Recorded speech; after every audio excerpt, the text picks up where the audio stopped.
Go. Alright, so I'm Jason, for those of you who I haven't met already. Hi. And, like Fernando, I will be entering my second year of seminary studying philosophy, except I'll be at the University of Dallas and Holy Trinity Seminary over in Dallas. I was born Catholic, raised Catholic in Texas, and so there was never anything crazy, difficult in my life that I had to deal with, and so I'm extremely thankful for that. And although my calling to the priesthood didn't really start, seriously until I was in high school, looking back on it now, I realized it pretty much was going throughout my entire life. I just, wasn't paying attention to what God was trying to tell me. Like I said, being cradle Catholic, I was going to Mass every weekend, and the Catholic Church was something familiar with me. And then in middle school is when I started, getting more involved into the church with the RE program and the youth program there.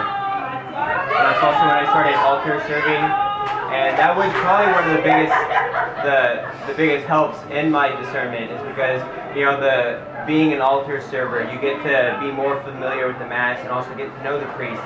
And so that gives you kind of an insight into the priesthood itself. And so that was one of the biggest things. And then also just getting deeper into the faith itself.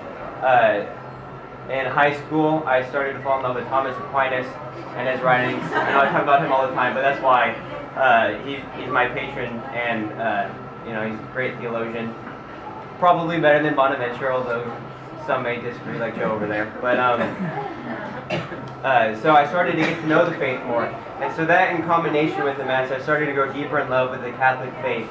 And then my junior year, when I was about 16, 17, I went on a Youth 2000 retreat. Do y'all have those in England?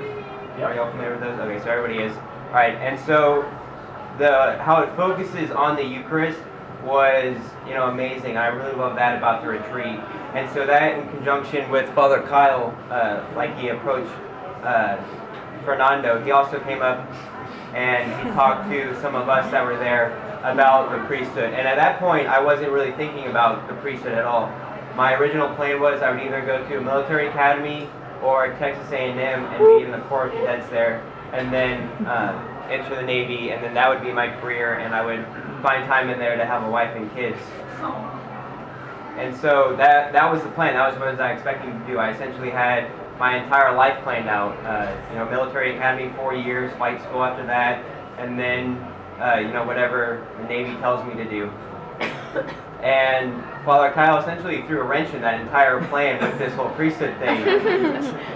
And so I was talking to him about it at the retreat, and he was talking about seminary, what it was like, and about the discernment process itself. He gave me a book on the priesthood, diocesan priesthood in particular, and so I was reading that, and that was really helpful because that was able to essentially dissect a discernment plan that I could follow and would really help me. And so I was doing that for about a year, talking with one of the parish priests who I've known for years, altar serving with him at Mass and through other ways.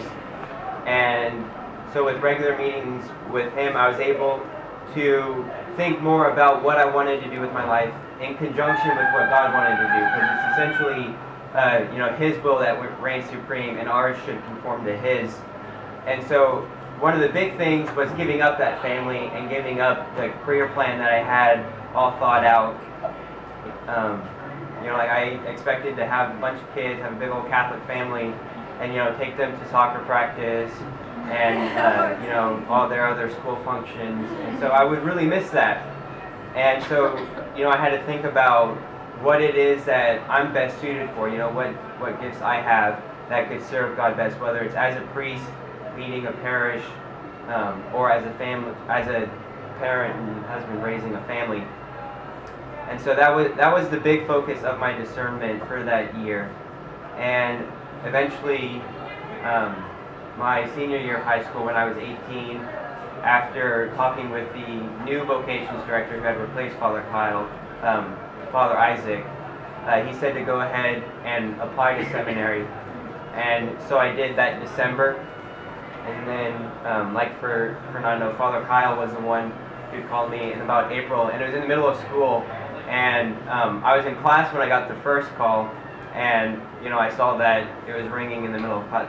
Luckily, it was on vibrate, but I really wanted to answer it because that was whether or not I would enter. So I pretty much just didn't pay attention for the rest of the class, just focused on Father Kyle. And so I called him during the passing period later, and he said I was accepted to seminary and that I'd be going to Holy Trinity later that fall. And so I was really excited that I had been accepted. I went home, told my parents, and they were really supportive, and that was great because that definitely helped having them that I could go and talk to about it also, because my dad was in the military. He was in the Navy also, and so he was kind of like the role model and also the bar set that I would try and beat. And so, I wasn't exactly sure how he would take it, knowing that I wasn't going to enter the Navy, but he was really supportive, which was great. It was great to have that foundation at home to rely upon. And then that foundation grew even more as I entered the seminary. And like Fernando said, we have all of our diocesan brothers in various seminaries around the country, but then also those at the seminary itself. And we're all kind of like a big old family ourselves. We hang out together, we study together. Sometimes we fight amongst ourselves, but that's what you get when you live with a bunch of other guys. And there's definitely a lot of struggles with it. The studies can be difficult. It's definitely no fun having to write 3 pages or 3 essays in one night, in addition to all of our seminary responsibilities. And there are times like, why am I doing this? It's so difficult. I could just go to another college and it'd be a lot easier. But then, getting the opportunity to come to World Youth Day and altar serve with a bunch of other priests and bishops and a cardinal, really reminds me why I'm doing this. And, I have them to look for as role models and to emulate myself after. And so, I plan on continuing my seminary formation, hopefully leading me towards the priesthood. And so if y'all will pray for me as I do that, I'll be sure to pray for y'all and y'all discernments as well. Thank you.